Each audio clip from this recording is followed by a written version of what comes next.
Tony and Stephen have been in contact. So Yeah, right now it sounds like Stephen, as of yesterday or over the weekend, I talked to him. It sounds like he might just drive up.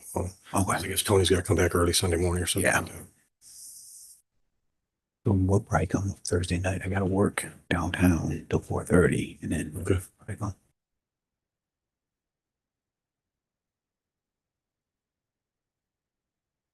Mr. Lee, if you have any questions about any of those, let us know.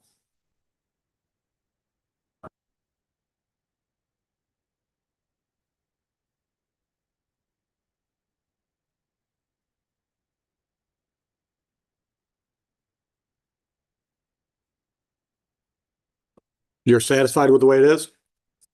Okay.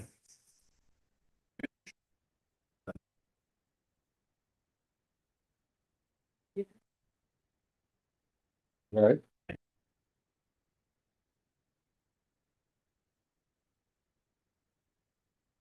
And Mr. Lee, you know he gets two closing arguments. You know that because it's his burden. He goes, then you go, and then he can have a rebuttal closing argument if he wants one as the prosecutor.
All right, gang's all here.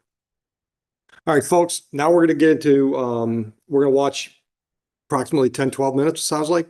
About 15 minutes of video. Then we're going to get into closing arguments. Then I'll give you your final instructions and send you back to deliberate. Mr. Greco, you got it queued up? Right now. You got to hit anything over here? I think he's on. Yep, it's up. It's up.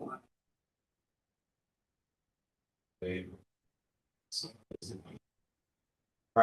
just for the record, it was requested by Mr. Lee. This is Exhibit 5, which is a video that's already been edited. Right.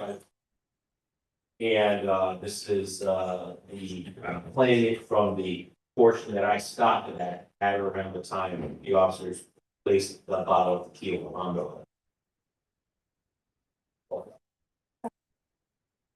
You all right? My county knows are back in the other room. Oh, okay, okay. I can go get him. Right? Yeah, Yeah, you yeah, can keep yeah. going. Yeah.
Yeah, no, I'm gonna throw it away. Sorry, I'm putting it on.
Yeah.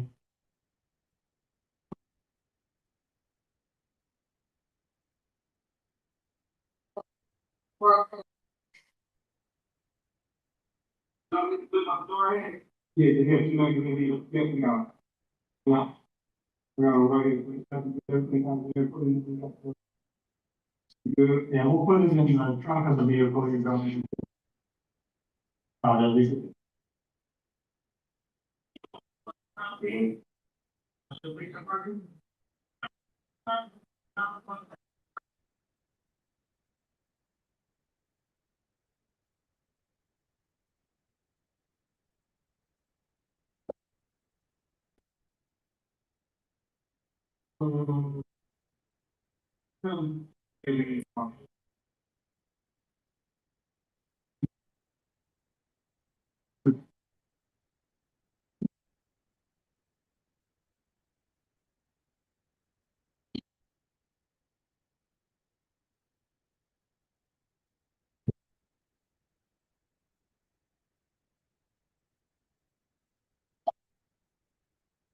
Yeah.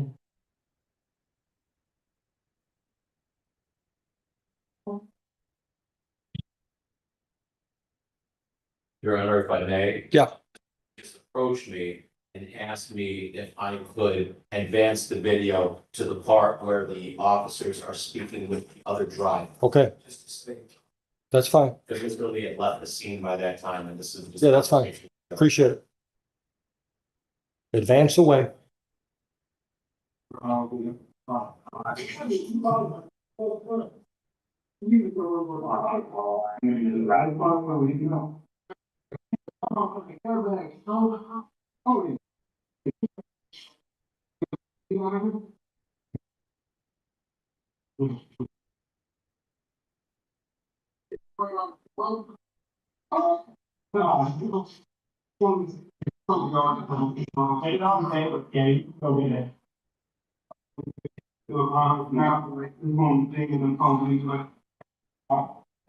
Your Honor, I don't mind assisting Mr. Lee or providing context. Is the person like holding the bag and other driver? The person that's holding that box is the person that crashed. Yeah. That's the other driver of the car that crashed. Thank you.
They're going to offer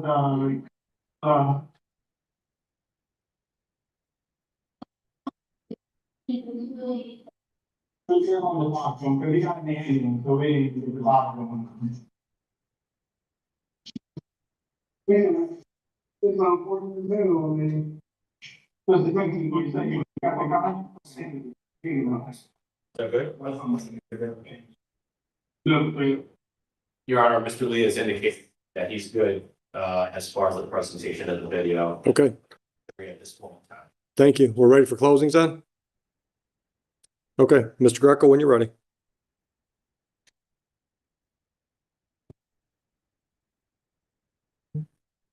Thank you for being with the jury today. I think it's clear from the evidence, I'm not going to rehash everything because this isn't like the judge described for a while, before we did jury selection, a week or two trial to kind of concise everything together. But what you have here are the elements of the crime that the judge is going to read for you that the prosecution has met. Charged with operating a motor vehicle while intoxicated. First element is the operating motor vehicle. Seems clear that he was, he admits it to the officers. Number two is that he operated on a highway or other place open to the public. Again, it's obvious from the video, his statements, everything, that he was operating on the road that night. And third, was the defendant intoxicated? That is absolutely clear as well. Here are the report that was admitted into the evidence from the forensic scientist that he's a 0.125 grams of alcohol, which is above the 0.08 Bless you. limit. The defendant has tried to talk about this set or that set at the accident scene. It makes no difference with respect to who was the cause of the accident. Just heard the other person that was interviewed by the police that time was indicating, it was hard to see that here, but that Mr. Lee had veered on his side of the road and he tried to avoid him. That's how they ended up into a crash. He obviously was upset, but not too upset. At that time, the officers, based upon the evidence, based upon the smelling of alcohol on Mr. Lee, based upon the fact that he admitted to having at least one beer that day, and also the open body of tequila in the vehicle, they felt that if he was guilty, that they had probable cause to get a search warrant, and lo and behold, the search warrant, they get the blood test comes back, test is positive for alcohol and above the legal limit. I think when you consider all of the evidence that you heard today, it's clear that you should enter a conviction of operating while intoxicated or guilty against Mr. Lee. And the same is true with the open bottle of alcohol in the vehicle. You saw the video going through it. It's an open bottle of tequila, some left in it, and the bottom floorboard of the passenger area of the vehicle. You have the exhibits for you to review. Thank you very much. I believe that based upon the evidence, you should. Thank you. Thank you, Mr. Greco. Joe, the exhibits go back with them too. Mr. Lee, your turn. There might be duplicates in there, just ones with the stickers go back. I'm not a lawyer. Once again, like I stated earlier, was forced to do this myself. People might say otherwise. It's the truth. I literally was trying to get people fight my case for me and fight arguments that I had. They wanted me to take plea deals, so because I didn't take plea deals, they told me to start saying that the last attorney that I had, they quit. Right in front of the judge, I brought him in. I said, "Can you stay on record while you're quitting?" He couldn't come up with a reason. So that's just my thing of representing myself and collecting all the facts that I tried to collect. The fact of the matter is, we have me and God. That's what I said. He crashed into me. I didn't, that alcohol bottle, I don't know how it got in the car. That's simple. People might not believe that, but it's the truth. I didn't have an alcohol bottle. I literally pulled up the beer that I drank. I'm not able to admit it into evidence. So it's like, I don't know the rules of everything like this, but, into this context, I've separated my defenses into, sections. One of the sections is, with no confession. I did confess to drinking alcohol. I said what I drank. Whether they believe it or not, that's up to them. But that's what I said. No witness operation. Regardless if they believe what I said was true or not. In any situation, if they arrive on the scene where there are two cars disabled, you never witnessed any operation. So it's simple. You didn't witness me operating a vehicle, and then you come up with this test. Okay, you're coming up with this calculation of this test. like I said, there's some mishandling of that test, period. Somewhere down the line of taking the test or performing the test or whatever the case may be, I believe that there was mishandling on somebody's part, or it could have been a mechanical issue. Those things happen. You cannot leave that and just say that that can't happen. You also cannot say that these people cannot, human mistakes, you cannot say that these people can't make mistakes. It's just, I mean, we heard testimonies being said that there, just certain people were unblemished. I don't even understand that concept. I don't believe it. Just like they don't believe what I say. I don't believe what they said. Members of the jury, once again, I'd like to thank you for your service today. Today was a case about numbers. Upwards of 90% of court cases in the US get determined in plea deals, meaning that over 90% of the time, whether guilty or not guilty, defendants get persuaded to take plea deals. I don't know the reason why each of these defendants on case-by-case basis does this, but I didn't choose to do so in this matter. I chose to fight my case because I know I'm innocent, and it is my right to not only have an impartial and unbiased jury, but to be presumed innocent until proven guilty beyond all reasonable doubt. I use the word a lot in my questioning today for a reason. That word was fair. The definition of reasonable is fair. And if you pull it up, you'll see. The word fair is in the definition of reasonable. And out of the mouths of the government officials, I can tell multiple questions. Out of the mouths of multiple government officials that handled this case, there are a lot of fair doubts and or a lot of reasonable doubts in this case. One of those reasonable doubts is, given the fact that there was no witness operation, you can't say that that there was any impaired driving on my part, whether you believe what I said or not. Another reasonable doubt is the fact that the blood alcohol levels are not concrete. They're not concrete. They are subjective to testing and handling of testing. Even regardless of the blood being mine or not, even if it was mine, a simple mishap, a simple mishandlement can change the integrity of the test, whether the prosecution wants to let you all know that or not. There's also a lot of footage in this video. We pulled up a lot of it. I think I said this at the end.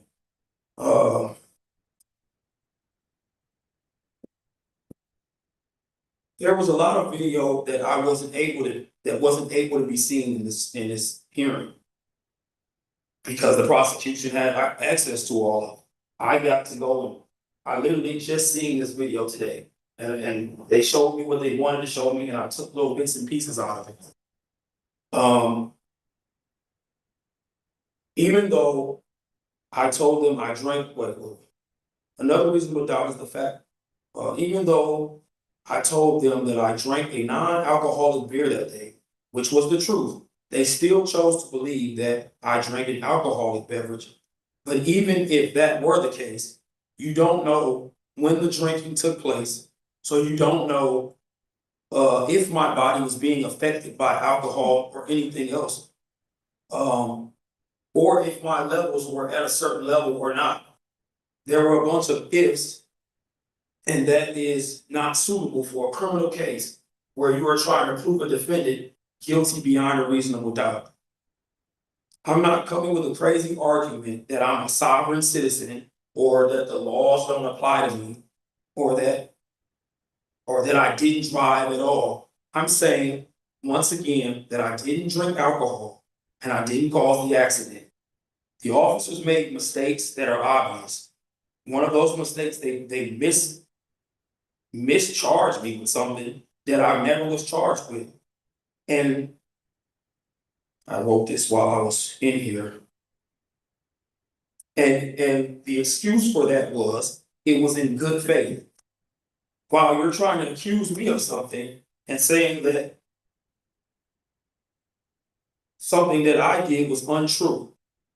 Why do they get the opportunity to say that something that I did was untrue or something that I said was untrue?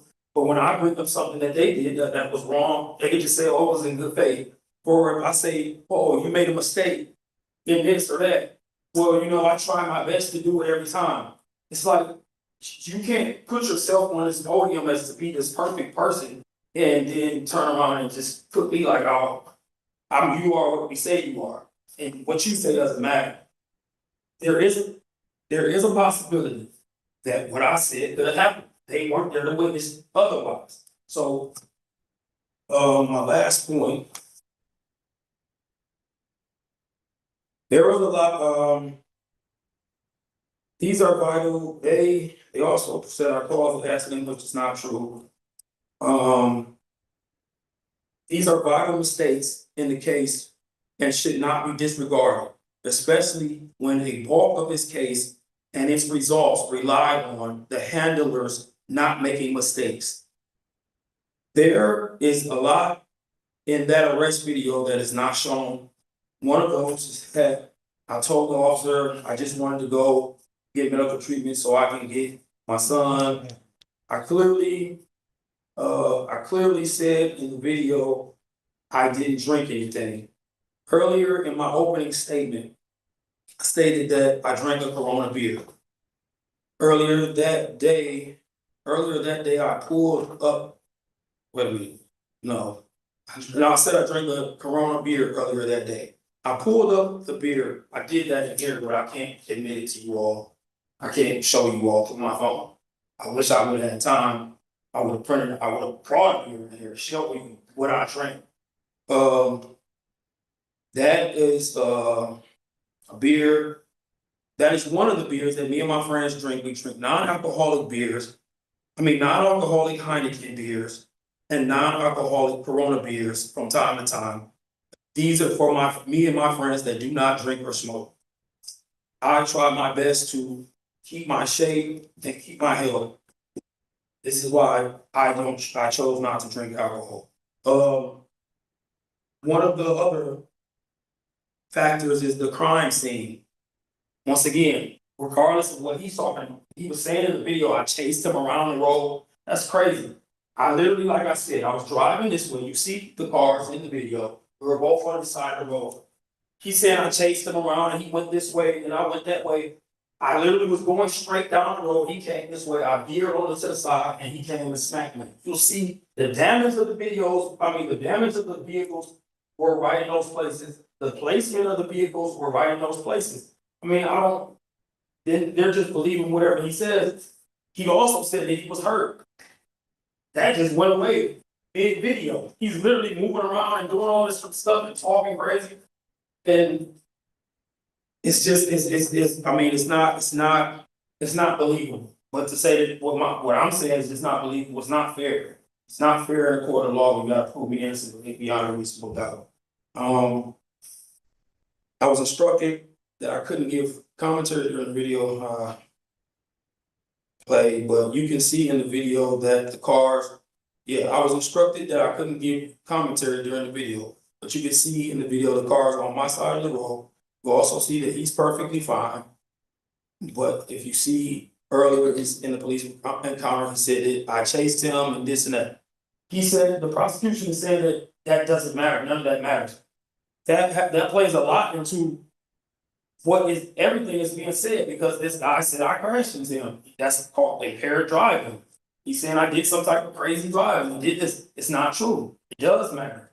And if you see the earlier points of that night, he was doing all this lying, saying his hand was hurt and I crashed. And it's just everything that he said was a lie. You would have seen it if you would have seen all the video, but I wasn't able to get a hold to the video and dissect it for myself.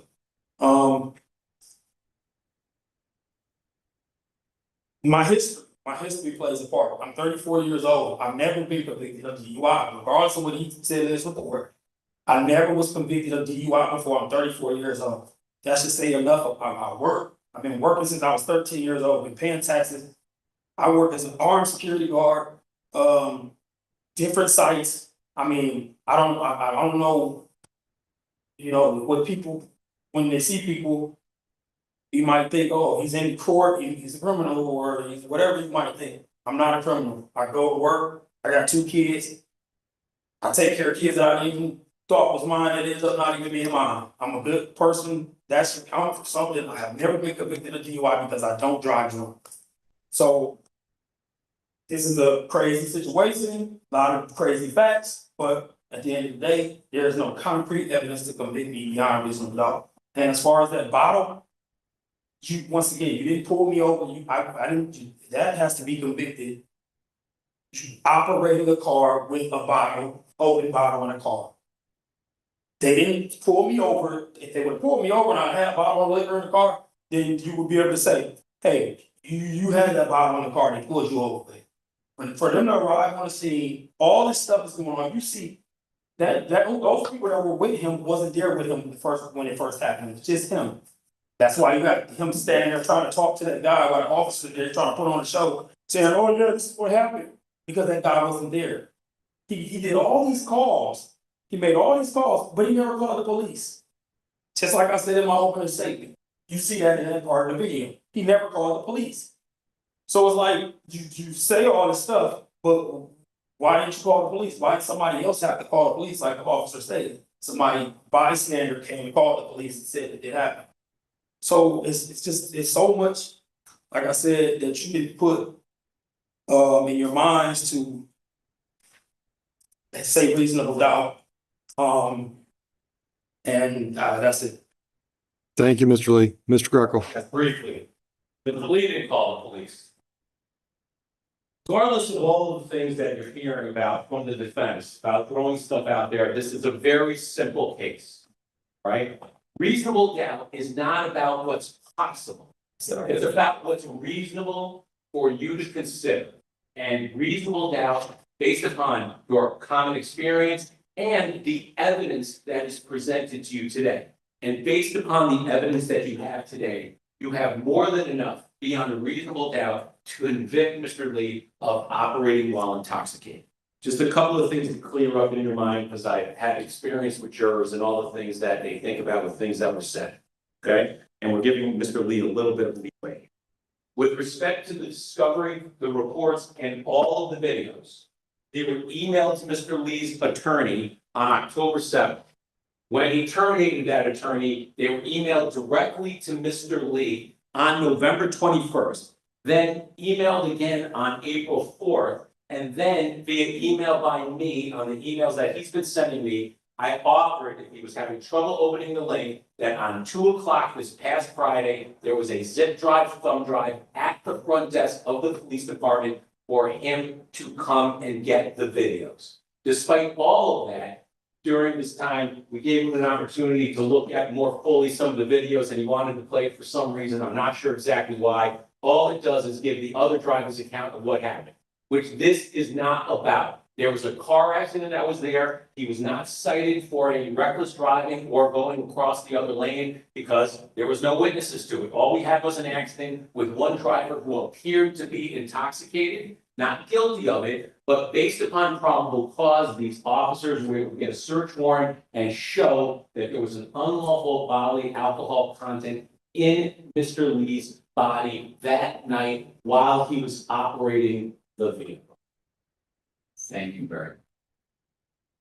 All right, folks, now it's closing or it's final arguments time. So if you want to follow along on your tablet, if you go to that sub menu, click on final instructions. Mine just went away. There it is. All right, final instructions, page 1, duties of judge and jury. You there? Let me know when you're all there. Or if you're not going there, just tell me you're not to wait for you. Everybody good?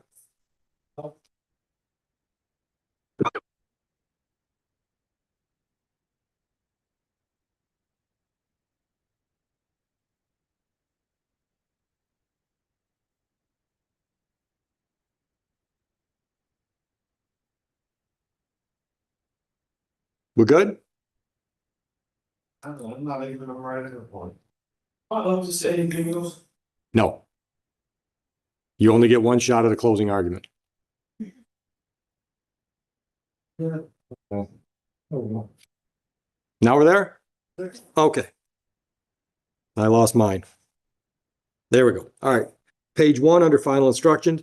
Members of the jury, the evidence and arguments in this case are finished, and I will now instruct you on the law. That is, I will explain the law that applies to this case.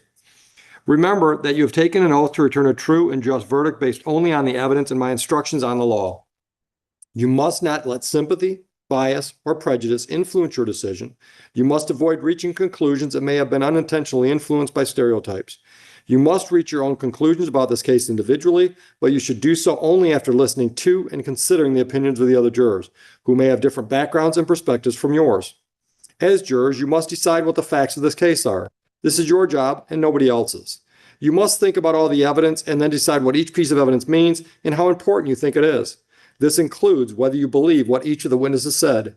What you decide about any fact in this case is final. It is my duty to instruct you on the law. You must take the law as I give it to you. If a lawyer says something different about the law, follow what I say. At various times, I've already given you some instructions about the law. You must take all my instructions together as the law you are to follow. You should not pay attention to some instructions and ignore others.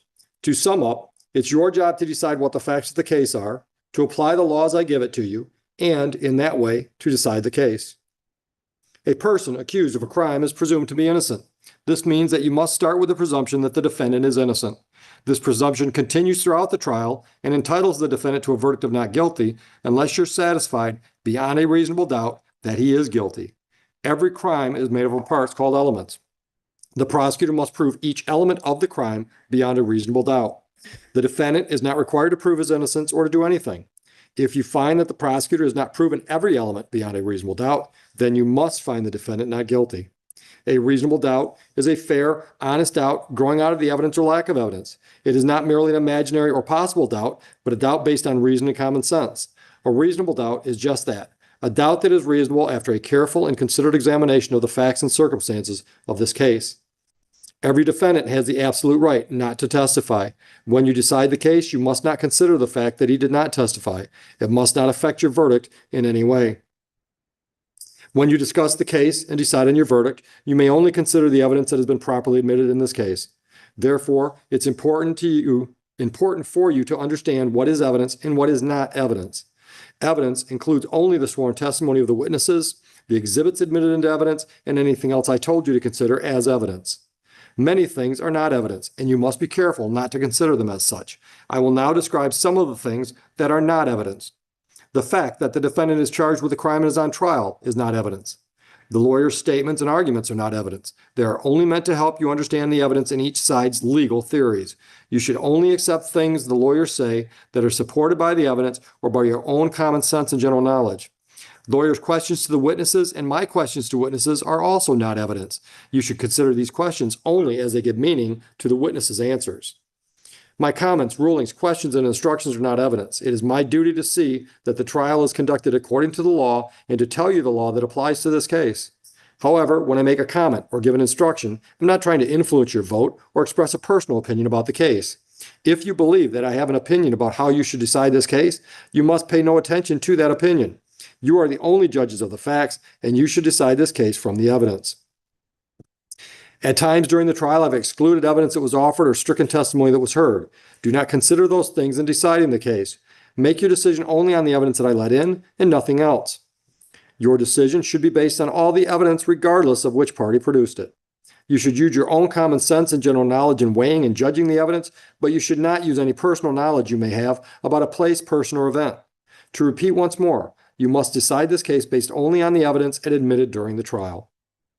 As I said before, it's your job to decide what the facts of this case are. You must decide which witness you believe and how important you think their testimony is. You do not have to accept or reject everything a witness said. You are free to believe all, none, or part of any person's testimony. In deciding which testimony you believe, you should rely on your own common sense and everyday experience. However, in deciding whether you believe a witness's testimony, you must set aside any bias or prejudice you may have and not be influenced by a witness' disability, gender, gender identity, race, religion, ethnicity, sexual orientation, age, national origin, or socioeconomic status. Again, take the time you need to test what might be automatic or instinctive judgments and to reflect carefully about the evidence. There is no fixed set of rules for judging whether you believe a witness, but it may help you to think about these questions. Was the witness able to see or hear clearly? How long was the witness watching or listening? Was anything else going on that might have distracted the witness? Did the witness seem to have a good memory? How did the witness look and act while testifying? Did the witness seem to be making an honest effort to tell the truth, or did the witness seem to evade the questions or argue with the lawyers? Does the witness's age and maturity affect how you judge his or her testimony? Does a witness have any bias, prejudice, or personal interest in how this case is decided? Have there been any promises, threats, suggestions, or other influences that affect how a witness testified? In general, does the witness have any special reason to tell the truth or any special reason to lie? All in all, how reasonable does the witness's testimony seem when you think about all the other evidence in the case? Sometimes the testimony of different witnesses will not agree, and you must decide which testimony you accept. You should think about whether the disagreement involves something important or not, and whether you think someone is lying or simply mistaken. People see and hear things differently, and witnesses may testify honestly, but simply be wrong about what they thought they saw or remembered. It is also a good idea to think about which testimony agrees best with the other evidence in the case. However, you may conclude that a witness deliberately lied about something that is important to how you decide the case. If so, you may choose not to accept anything that witness said.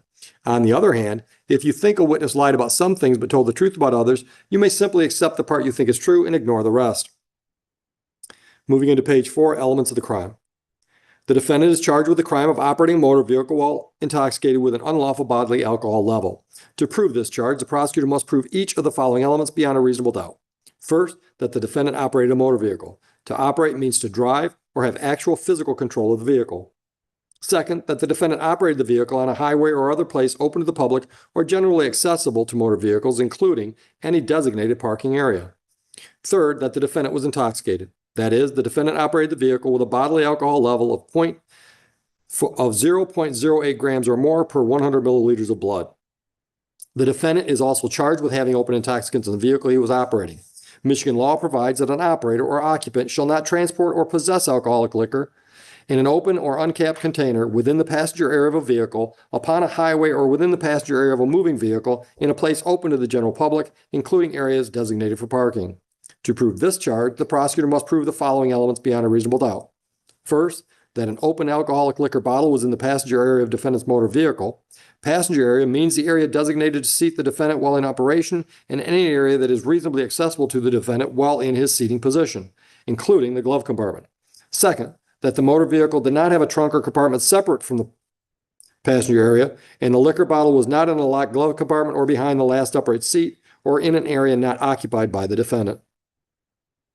Page 5, the prosecutor must prove beyond a reasonable doubt that the crime occurred on or about October 5, 2023 in Romulus within Wayne County. When you go to the jury room, you will be provided with a written copy, your tablets, of the final jury instructions, which is the copy of the electronically recorded instructions will be provided.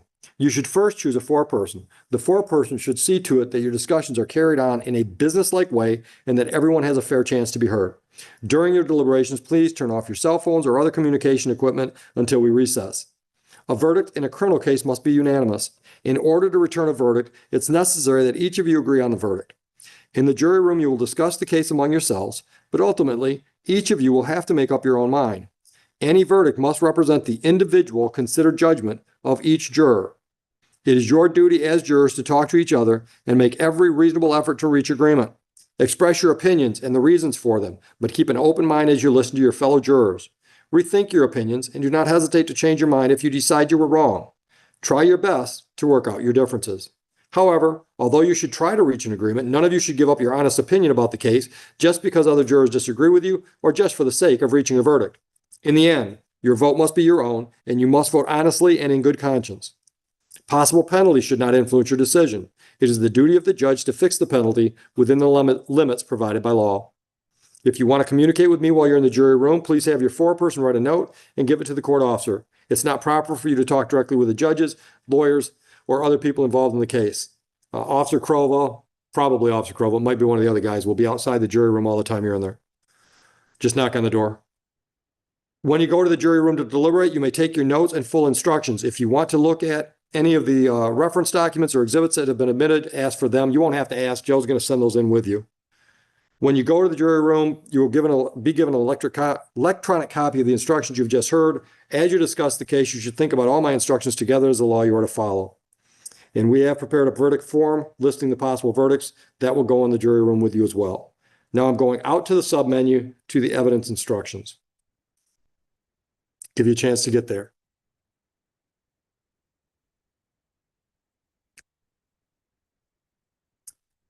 The prosecution has introduced evidence of a statement that it claims the defendant made.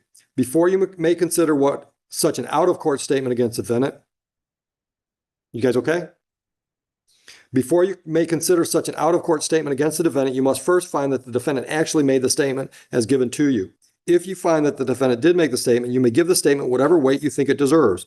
In deciding this, you should think about how and when the statement was made and about all the other evidence in the case. You may consider the statement in deciding the facts of the case. You may consider whether the defendant had a reason to commit the alleged crime, but a reason by itself is not enough to find a person guilty of a crime. The prosecutor does not have to prove that the defendant had a reason to commit the alleged crime. He only has to show that the defendant actually committed the crime and meant to do so. So back to the submenu. I'm going to witness instructions.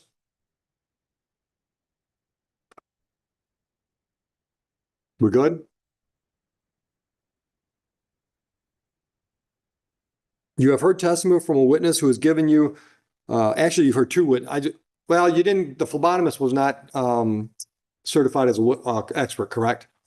All right, so just the forensic scientist.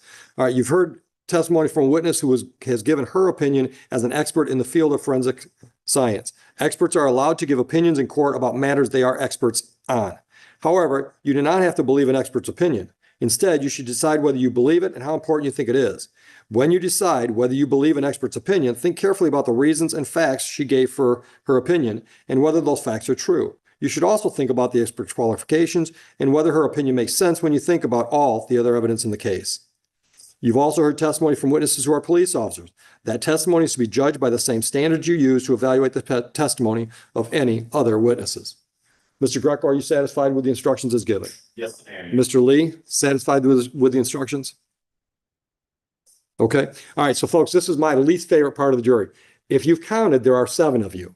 6 of you get to go back to make the decision. So what I've got here is my handy dandy little tin that I've had for too long. And there are numbered beads in the box corresponding to the seats that you're now in. I'm just going to randomly draw one of them out and kick one of you into the panel. 5, Mr. Droskowski, you are excused from the panel, but if you want to stick around, when this panel is done, they've reached their decision, we've shared the decision with the court, I'm going to go back and do what I call my debrief. You're still under my court order till I let you go. If you want to stick around to go back for that conversation, we'd love to have you back there because you went through the whole trial. All right. Thank you. So why don't we do this? Why don't you take them back and then Mr. Droskowski can get out. I got Exhibits, copies of jury verdict room. I have 2 copies of Yeah, exhibits. they're all, yeah, that's fine. Yeah. You've got original exhibits admitted and some copies, so that's all right. And once again, anything you leave here is going to be safe because we're not going to leave the courtroom unattended. One for each of the. You'll see it on the jury verdict form. It should be self-explanatory.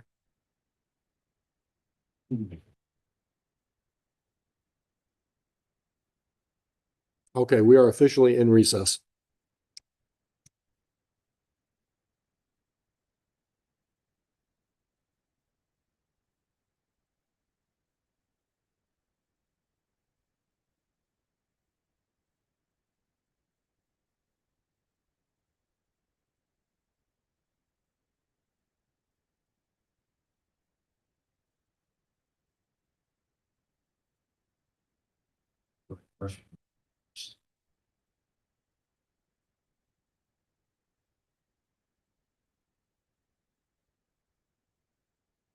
You good? Hi, Angela.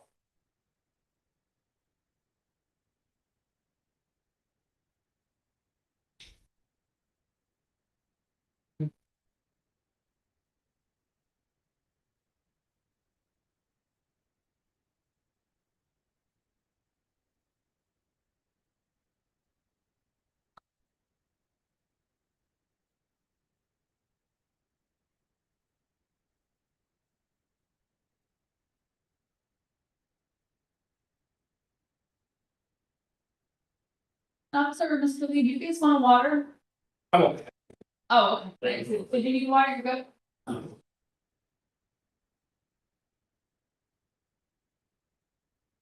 What do you think? Ken, did you want water or I can grab one of your pops? Okay.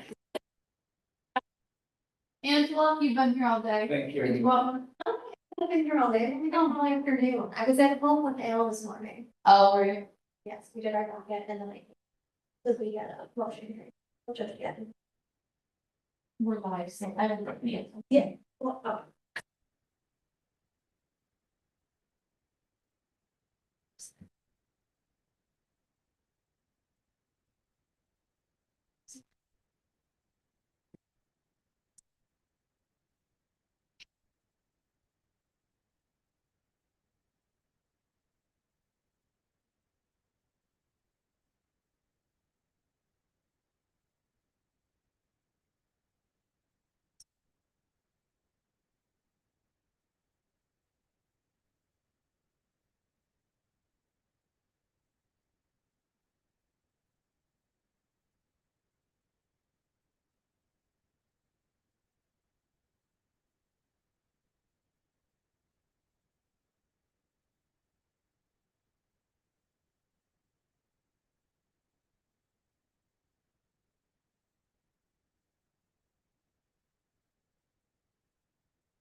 What do you think?